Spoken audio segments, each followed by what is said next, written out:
vamos a trabajar con el teorema de Pitágoras. El teorema de Pitágoras se utiliza solo para triángulos rectángulos. Un triángulo rectángulo es aquel triángulo que tiene un ángulo de 90 grados. Para trabajar con este teorema tenemos que identificar a la hipotenusa. Cuando tenemos un triángulo rectángulo, cada uno de los lados tienen un nombre particular. Los dos lados que determinan al ángulo recto, a esos lados los llamamos catetos. El lado opuesto al ángulo recto, es decir, el que está enfrente, a este lado lo llamamos hipotenusa. La hipotenusa mide más que los otros dos catetos, es decir, es el lado mayor. Pitágoras, el teorema de Pitágoras dice que la hipotenusa al cuadrado es igual a la suma de los cuadrados de los catetos. Veamos acá la simbología. Nosotros tenemos el triángulo ABH. Podemos decir que este cateto es el cateto HB, es el segmento HB. Pero también a este lado lo podemos denominar con el vértice opuesto, es decir, con la letra del vértice opuesto. Este cateto es el cateto A, según mi dibujo. El lado opuesto al vértice H es la hipotenusa y lo llamo H. El lado opuesto al vértice B lo llamo lado o cateto B. Por lo tanto, queda determinado el teorema de Pitágoras. H al cuadrado es igual a B al cuadrado más A al cuadrado. ¿Para qué nos interesa trabajar con el teorema de Pitágoras? Para averiguar la medida de lados de un triángulo rectángulo. Veamos lo siguiente.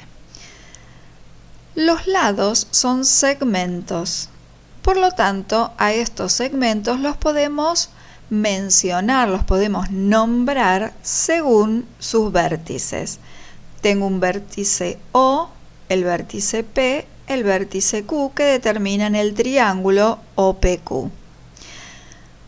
El segmento OP es uno de los lados de nuestro triángulo y lo simbolizamos de esta manera, OP y rayita. ¿Cómo lo leemos? Segmento OP. Pero si nos fijamos, el segmento OP, el vértice opuesto es el Q. Por lo tanto, a este lado también lo podemos llamar Q.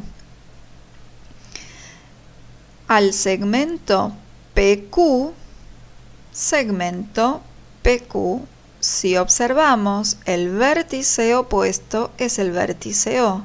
Por lo tanto, a este lado también lo puedo llamar lado O. Y lo mismo sucede con el segmento OQ. OQ, vértice opuesto, es el vértice P, por lo tanto también podemos llamarlo P. Si observamos, el segmento o lado P es la hipotenusa. Imaginemos que nos dicen que la hipotenusa mide 5 centímetros y que el lado O mide 4 centímetros. Nos preguntan cuánto mide el otro lado o cateto de ese triángulo. ¿Qué tenemos que hacer? Plantear la fórmula de Pitágoras. El teorema de Pitágoras dice hipotenusa al cuadrado. Estoy utilizando las letras que le corresponden, ¿sí?, a los segmentos. Antes de comenzar cualquier ejercicio tenemos que identificar la hipotenusa. Nos paramos en el ángulo recto, miro el lado que está enfrente, ese lado es la hipotenusa. P al cuadrado es igual a un cateto, en este caso Q, al cuadrado más el otro cateto, llamado O, al cuadrado. Una vez que planteamos la fórmula, reemplazamos con los datos que tenemos. La hipotenusa sí tenemos y mide 5 centímetros. Las unidades de medida no las voy a colocar, sí, las vamos a colocar, centímetros.